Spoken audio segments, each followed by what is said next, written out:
Welcome to the Bill Walton Show, featuring conversations with leaders, entrepreneurs, artists, and thinkers. Fresh perspectives on money, culture, politics, and human flourishing. Interesting people, interesting things. Welcome to the Bill Walton Show. I'm Bill Walton. For the past year or so, I've been taking some time in the morning to read in a fascinating book titled The Bard and the Bible. It's organized with daily entries where each one includes a quote from Shakespeare and a related verse or passage from the King James Version of the Bible. Then there's a devotional reading based on the quotes, which concludes with a short question about how you can use the messages from the Bible and Shakespeare in your daily life. And then there's an interesting fact or two about Shakespeare. It's a remarkable book, and I highly recommend it. Joining me today to talk about it is its author, Bob Hostetler. Bob's written 36 books, including 2 best-selling devotionals, and has won 2 Gold Medallion Awards, an Amy Foundation Award, and is the founding pastor of Cobblestone Community Church in Oxford, Ohio. Bob, delighted to have you here. Bill, it's a pleasure. It's a joy to be talking to you and to a fellow Shakespeare nut. It's a joy. Well, I feel like I know you very well because you've been teaching me every morning now for the last year and a half or so. What led you to write this book? Well, it's the Bible, as someone who's been raised in the church and especially raised on the King James Version of the Bible, as I was. I know I don't look old enough to have been raised on the King James Version, but well, at least it wasn't the Geneva version. Well, that's true. That's absolutely true. But, I've always had a familiarity and a comfort and a passion for the Bible. But when I began to study Shakespeare, not so much in high school, but in college, I remember one day sitting in a classroom where I was attending as a late 20s, 28, 29-year-old. And, of course, most of the others in the class were 19 or 20.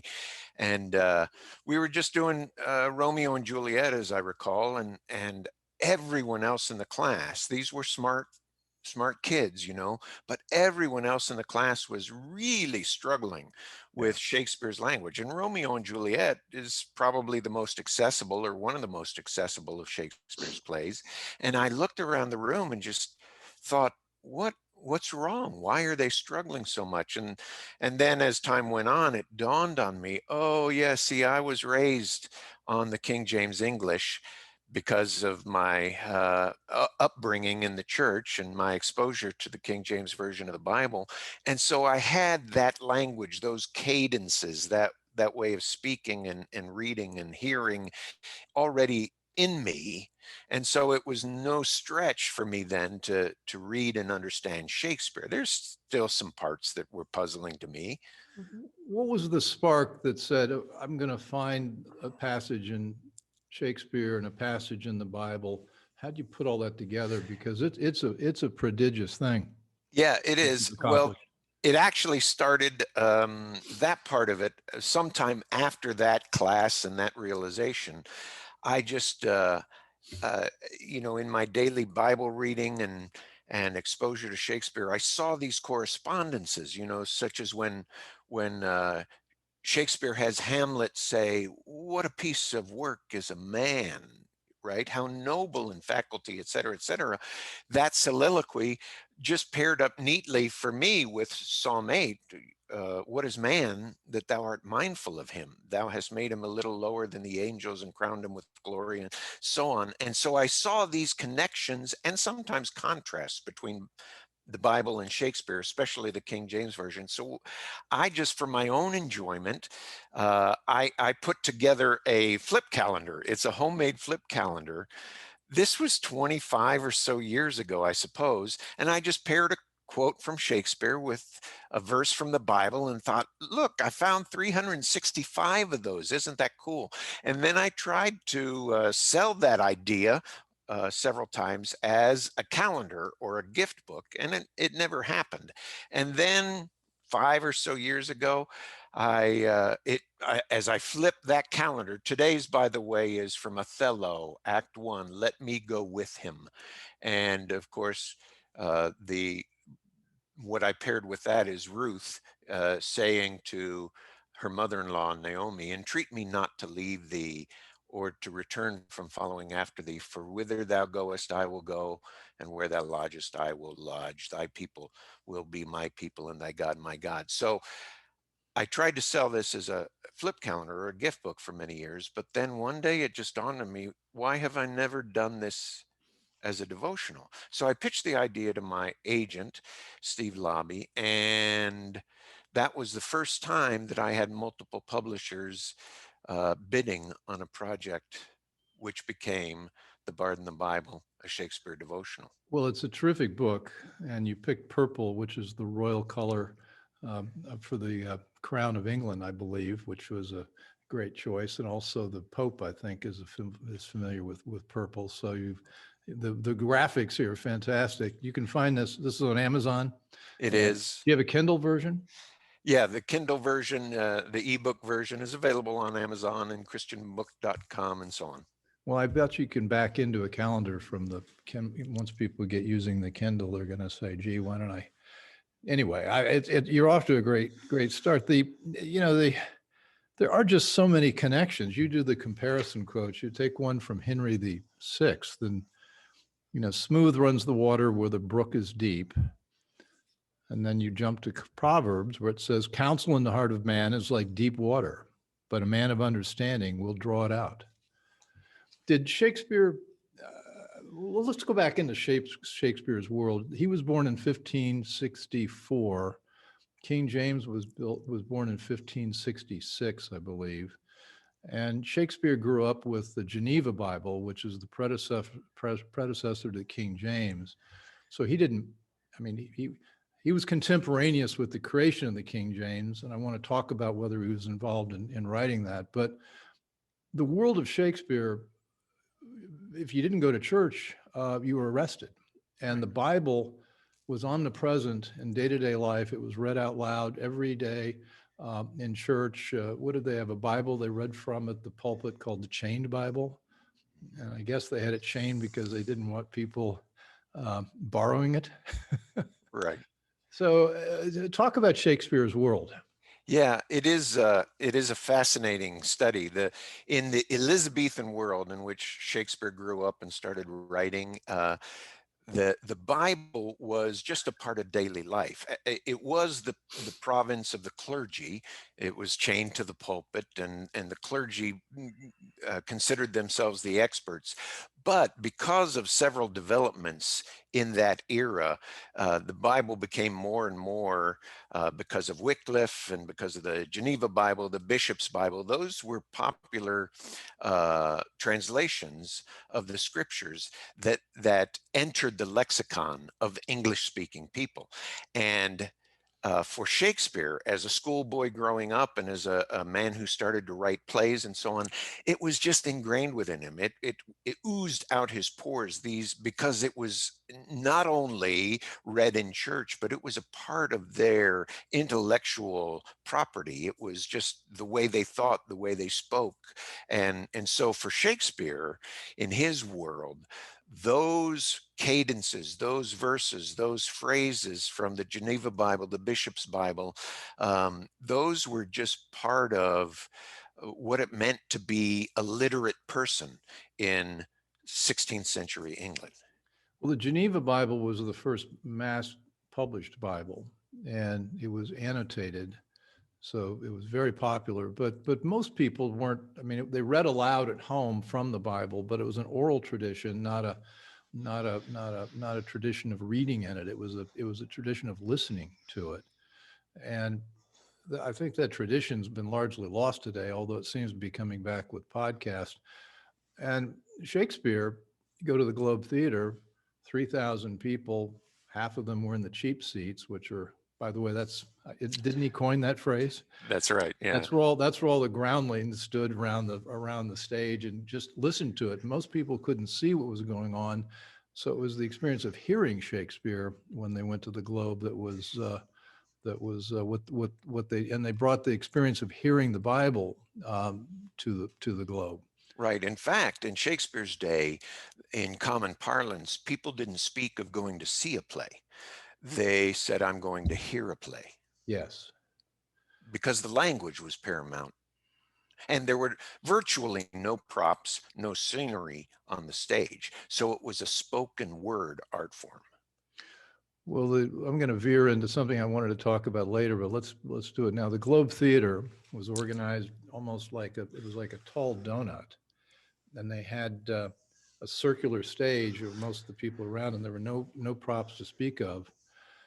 And up above, they had a decorative roof above the stage, and then they had a trapdoor on the stage itself that actors could drop down into or come up from when maybe the ghost of Hamlet came up through the floor. I'm not sure which play they used it in, but they called the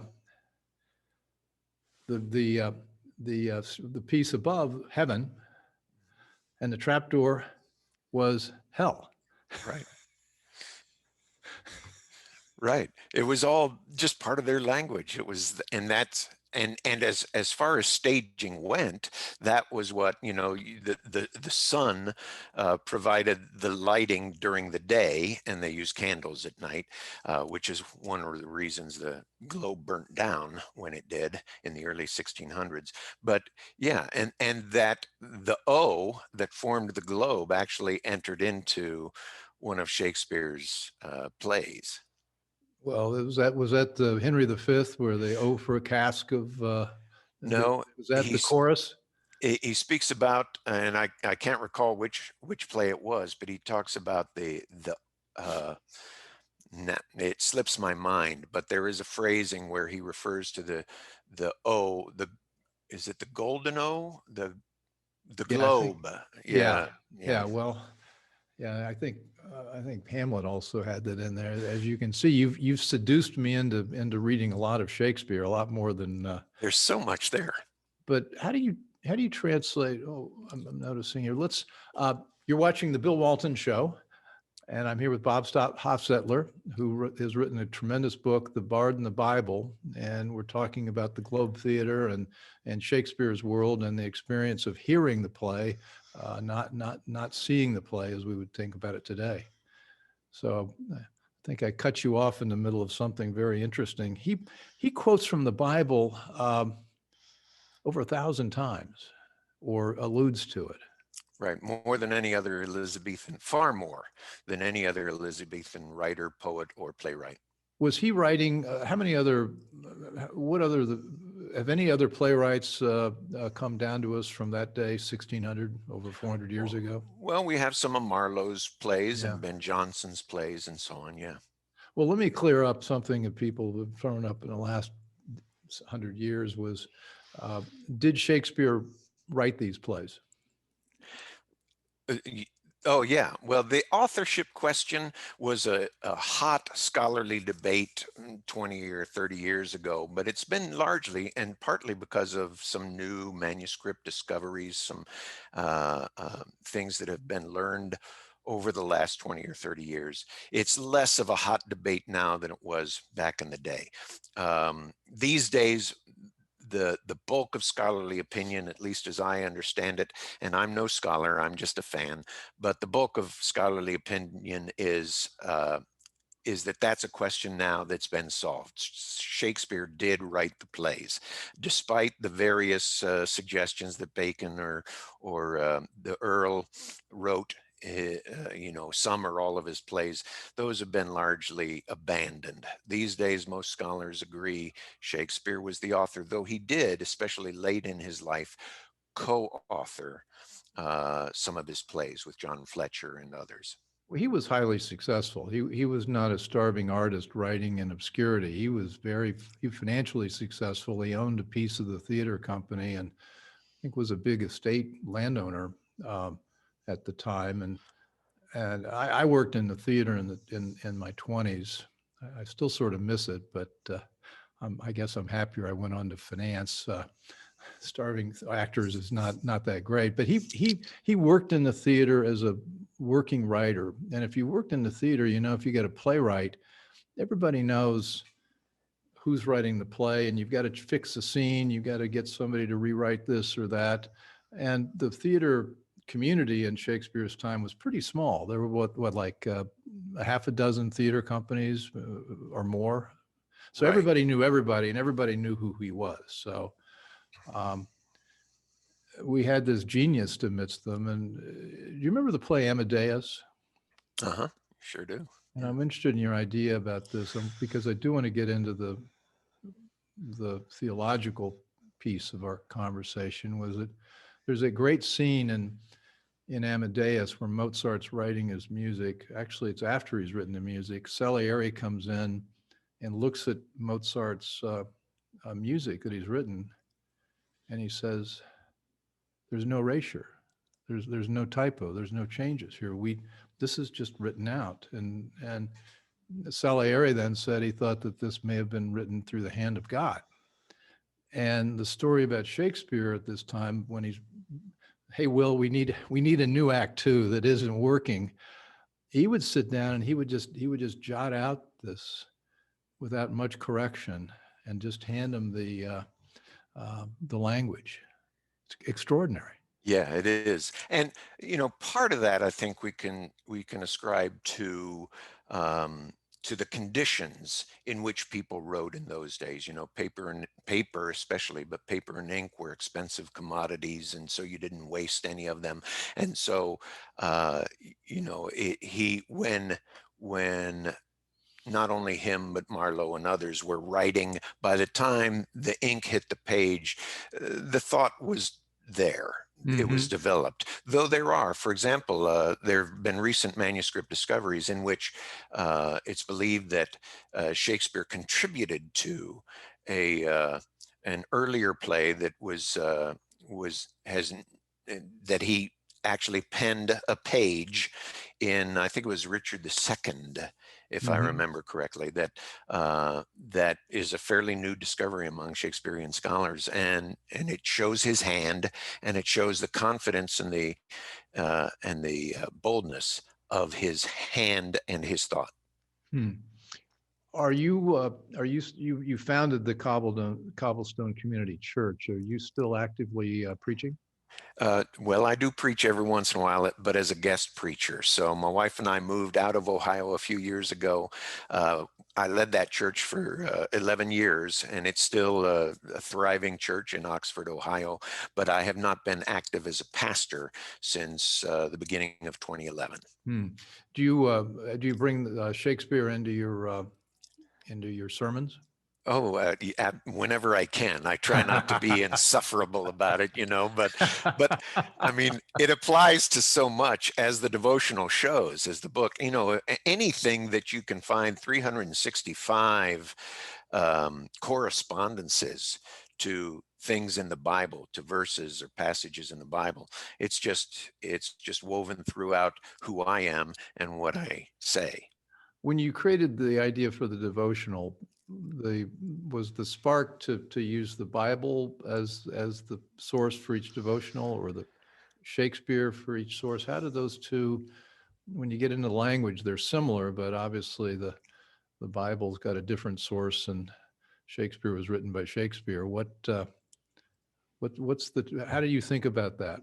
Well, actually, I didn't. It wasn't so much that one was the beginning and the other came second. It's that it all came together, because though, as I said earlier, there are not only correspondences between Shakespeare's phrasing and the King James Version and the points that they make, the things that they prescribe and urge upon people, but there's also contrasts. Interestingly, and there's even, the Bible even played a part in Shakespeare's sense of humor, because several times he has one of his in separate plays. His most used passage of the Bible is from, I believe, 1 Corinthians. It's where eye hath not seen, nor ear heard, nor entered into the heart of man what God plans for his people, basically, is the thought.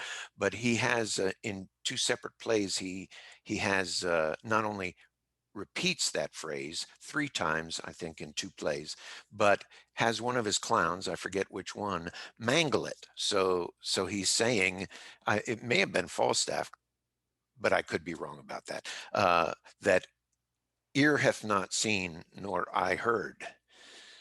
And then he goes on to mangle it further. So that, Shakespeare even used verses from the Bible to elucidate a character or to have fun with the audience, because the audience would have recognized right away they were also, even if they were illiterate, they were biblically literate. The audience would have recognized the mistake. When Shakespeare wrote 38 plays, and I noticed, I didn't count all of them, but I think you used about 6 quotes from one of the early plays, King John, I believe, or maybe 3, but you used 41 from Hamlet. Right. Well, Hamlet. If you're in the wisdom literature business, what are Shakespeare's greatest hits in your mind? Yeah. Well, Hamlet is just, and even for modern American audiences who are not generally not as biblically literate, not as Shakespeare literate as past generations have been, even for modern audience, Hamlet is just virtually every other line in Hamlet is a quote that we know, not just to be or not to be, but so many that it just reads, you can read Hamlet, and even if it's your first time reading, you recognize 2/3 or 3/4 of the play because it's so familiar. Well, it is. So my favorites would be Hamlet. I love Macbeth. I love Lear. I love the plays about the kings. Maybe it's that time I spent being a CEO, because one of the things that when Shakespeare's writing about the kings is he doesn't think they had a very good time. That's right. The phrase uneasy as the head that wears the crown was a real theme for Shakespeare. Right. And, well, you must understand that especially later in his life, he was a servant of the court. He was King James's playwright, after 1603, and favored as well by Queen Elizabeth.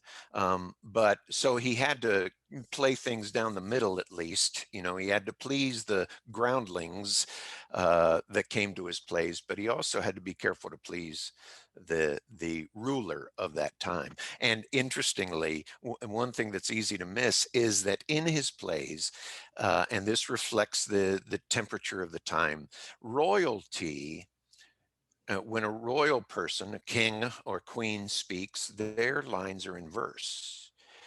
When the common people, such as Falstaff, speak, ordinarily their lines are in prose, blank verse, actually. So there was also an exalted language given to the royals that wasn't given to the commoners. Well, they got to speak in $5 words coming iambic pentameter. Right. Exactly. Which is a big word for just, it's 10 beats, ta-dum, ta-dum, ta-dum, ta-dum, ta-dum. It's not, and it's also, some people think it's the sound that your heart makes. And the other thing I've heard, and you're interested in whether you've heard this too, is that when he did it in iambic pentameter, it was easier for his actors to memorize. Right. It's an aid to the memory. Absolutely. As were, like, for example, in typical theatrical plays, the end of a scene or the end of an act was a couplet, so that the actors waiting in the wings would know, even if they hadn't memorized the lines of the people out there on the stage, they would know, okay, we're about to go on. Well, it's just stunning how many thousands of lines are in a Shakespeare play. And having been an actor briefly, the Royal Shakespeare Company, by comparison today, when they put in a play, they take 8 to 12 weeks to mount the play, which means they've got that time to memorize their lines. Shakespeare they were mounting plays once a week, sometimes twice a week, and you had to remember thousands and thousands of lines. Right, and even more amazing. It was a verbal, an oral culture, and so the actors had a propensity and ability to memorize things probably more than most moderns do. But still, it's amazing to see how quickly these plays were produced. So the author writing a play in a week, in a few days, is just mind-boggling to us. But then the actors having to put it on very quickly after they got the first copy, the foul pages, as the drafts were called, and then the fair pages came later. Well, they didn't get to, well, I just missed you. You're watching the Bill Walton Show. I'm talking with Bob Hostetler, and we're talking about the difficulty that Shakespearean actors had working for Will, and that he handed them thousands of lines to. And the other thing he didn't do was he didn't give them the whole play. Right. He said, "Here are your lines." And as I understand it, if you got just one page of your lines, that meant you did not have a very big part. Right, exactly. And there are very few cues in Shakespeare. So the actors of that day didn't have the kind of cues that screenplays and so on have today. In fact, that's why one of the most famous lines in Shakespeare is that rare cue, "Exit chased by a bear." Oh, that's a great one. He also has one, "Enter two murderers." Okay. But you're right. There's almost none of the trappings that go with a modern play that explain kind of what everybody is supposed to do. Do you have any more plans to write any more on Shakespeare? Where can we go from this endeavor?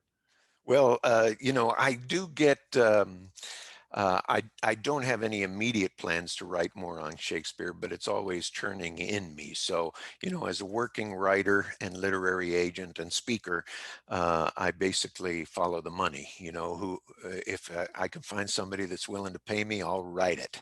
But no plans at the moment. Well, one of the terrible things I think about what's going on in education is there's so many teachers or schools taking Shakespeare out of the curriculum because they do it basically on identity politics, white, European, patriarchal, all the things that are supposed to be terrible now, they're taking them out of the curriculum. And the irony in that is that Shakespeare didn't care much about politics, whether he was worried about King James shutting down his company or not. He cared about people. He cared about character, and he didn't write politically at all. He didn't much care about ideas. He cared about humans and how they reacted, and all the characters, even a villain like Macbeth. Macbeth was an incredibly attractive human being, and so you cared for them as people. And I think we suck that out of our teaching and learning at great peril. Right. And I agree with you. He was all about the person. He was such a wise and informed student of human nature, and the things that he had to be as a playwright, as any playwright did, had to know what would please not only the crown, but also the groundlings, as I said before. But Shakespeare he was not only a man of his time, but he was a man ahead of his time. And this is another reason why I think it's such a mistake to remove him from curricula, because he uh, had to very carefully, but he changed minds as he wrote. So you take a play like The Merchant of Venice, which was similar to other plays of his time by leading playwrights, The Jew of Malta and one that's just called The Jew, I believe. But those really demonized the Jewish character in the play. Shakespeare gave to Shylock a humanity, an identification that other playwrights didn't. And he presented the conflict, the central conflict of the play, so compellingly that he turned what had been traditionally an unsympathetic, easily booed character into someone you sympathized for and empathized with. And he had to do it very carefully because he was a man of his time, but he did change minds and change norms as he wrote. Well, and just to further emphasize that, he didn't come up with his own stories. The playwrights of that era, Borrowed and original stole. story wasn't the thing. It was how you handled the material, and Right. how you did the language, and how you created interesting characters. He had a lot Exactly. of choices with Shylock. Yeah. Shylock had always been written as the unrepentant demon throughout all the other stories, and he turned that around 180 degrees. Exactly. Exactly. And I think it was intentional, not only with that, but also with the strong women such as Beatrice that he characterized in his in his plays. Those kinds of influences that Shakespeare had changed he wrote the first stage musical. I don't know if people are generally aware, but as masks became more popular Yeah. during the late Elizabethan and early Jacobean periods, he made he incorporated mask elements and song into his plays in a way that others had never done. Well, and there were a lot of musical instruments in Shakespeare, which unfortunately, because there's no recording or they didn't write the music down, we don't really know. But there was a lot of music in it. But coming back to the cultural identity piece of this, he wrote terrific parts for women. He did. And look at Romeo and Juliet. I mean, once you get through Romeo and Juliet, you say, why is Juliet marrying this foolish little boy? Exactly. Exactly right.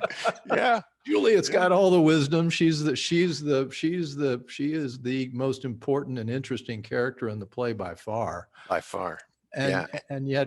and so if you're a young woman, you would definitely want to read Romeo and Juliet because of who she is and how he portrayed her.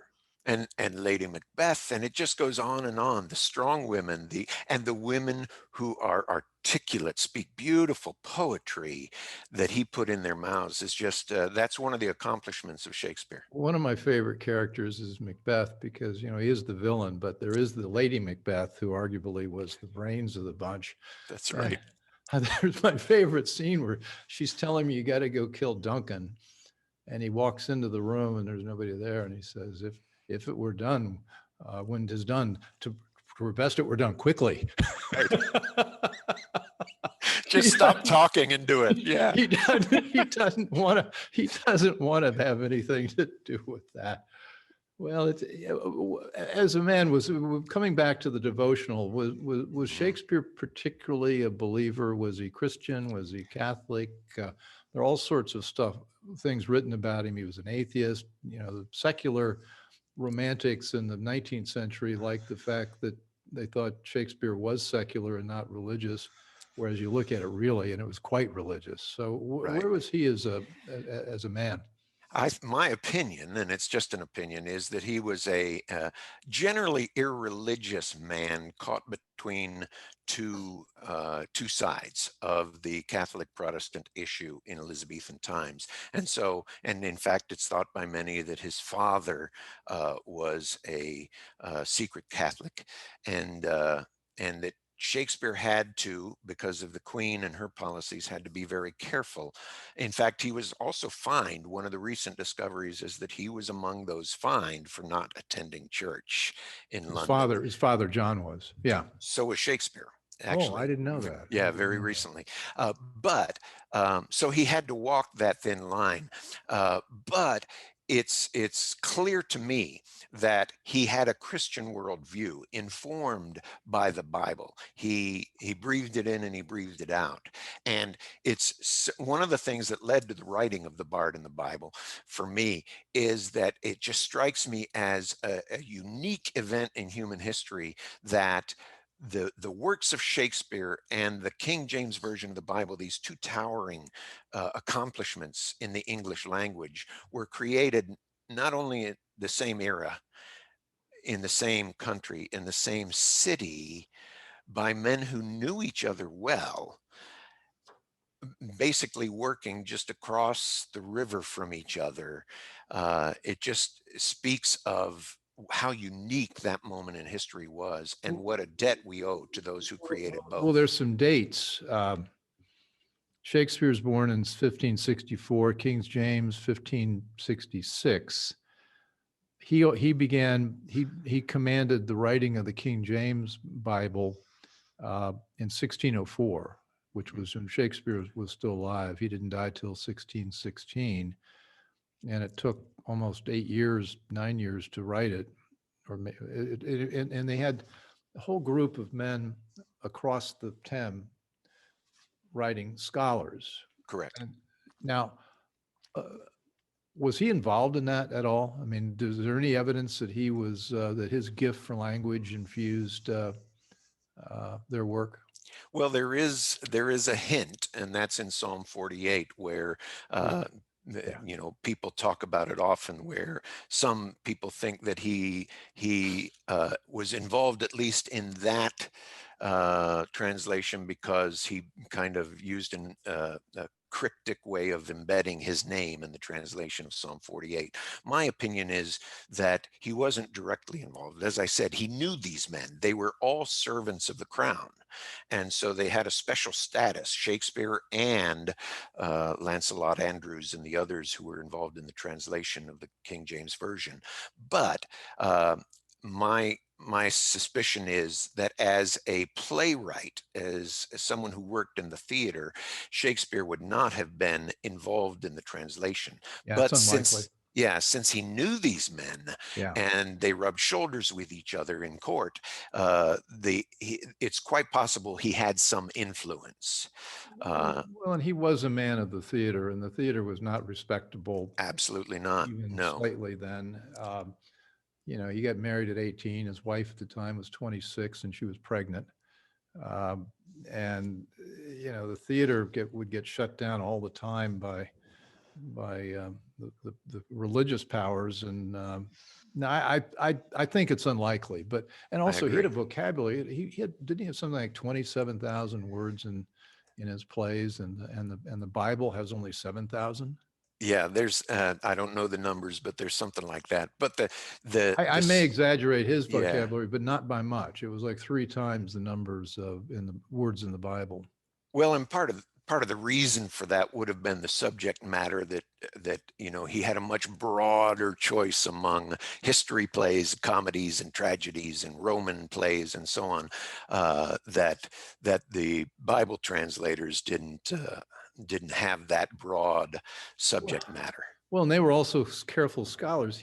He just Exactly. made them up. He made up a bunch of words, a bunch of phrases. Made up about 1,000 words. If you think of it, I'm Absolutely. just looking at the list here: sea change, sorry Yeah. sight, all the corners of the world, all of a sudden. There's the rub. I mean, I don't want to go through all 1,000, but it's And all the insults that are in Shakespeare, they're not in the Bible. You won't find codswallop in the King James Version. Well, I want to conclude. We're just about out of time here, but I want to get your reaction to Harold Bloom on Shakespeare. He said, this is about who he was. And he said, by reading Shakespeare, I can gather that he did not like lawyers, preferred drinking to eating, and evidently lusted after both genders. But I certainly do not have a clue as to whether he favored Protestantism or Catholicism or neither. And I do not know whether he believed or disbelieved in God or in resurrection. His politics, like his religion, evades me, but I think he was too wary to have any. He was sensibly afraid of mobs and of uprising, yet he was afraid of authority also. Right. I think that's pretty accurate. I think because he had to toe the line to please the crown, but also reflected the temperature of the age, I think that is why he's so evasive, so hard to pin down in terms of his politics, his religion, that sort of thing. And I think that was one of the things that made him great, is because even plays like Richard III, which is obviously about the regicide, the killing of a king, and as several plays were, that's a very touchy subject when it's played in front of someone wearing a crown. And yet he did it so artfully. Not only that, but tackling the religious divide of Elizabethan times and so on, that he was a true artist. And it may be an example that informs our age as well, in that, he understood that taking one extreme or the other was a way to get his head chopped off. And I wish that more of us could learn how to find that just middle that he did. Oh, I so agree. I just so agree. I mean, politics, identity, all the different categories of people, intersectionality, it's become toxic. And the thing that I love about Shakespeare is there's this common humanity that's in all his characters. And he didn't make the silly distinctions that we try to make today. One last question. How did writing this book change you? Oh, well, it made me fall more in love with Shakespeare than I ever had, because not only the plays, but when I do 41 readings from Hamlet, then before launching into quotes from the next play, we do some things from the sonnets as well, and from some of his epic poems and that sort of thing. So those are sprinkled in amongst them all. But it also just as it still does today, as I open it and read through it, it drew me closer to God, because it's my belief, and as a former pastor, it's understandable, but it's my belief that as you encounter the truths that are in Scripture from the very hand of God presented to humankind, and elucidated in Shakespeare, that it changes you sometimes in surprising ways, but it will always, as is God's intention for all of us, draw us closer to him. Bob Hostetler, thank you. Thank you. Thank you. Thank you for the book, and thanks for your wisdom today. And I hope to have you back so we can talk some more. We've covered, as you know, just a smidgen of what we can talk about with Shakespeare and the Bible. So Right. To be continued, I hope. And thanks for joining. Thank you, Bill. Okay. And thank you for listening and viewing, and we'll be talking again next time. Thanks. I hope you enjoyed the conversation. Want more? Click the subscribe button or head over to thebillwaltonshow.com to choose from over 100 episodes. You can also learn more about our guest on our Interesting People page. And send us your comments. We read every one, and your thoughts help us guide the show. If it's easier for you to listen, check out our podcast page and subscribe there. In return, we'll keep you informed about what's true, what's right, and what's next. Thanks for joining.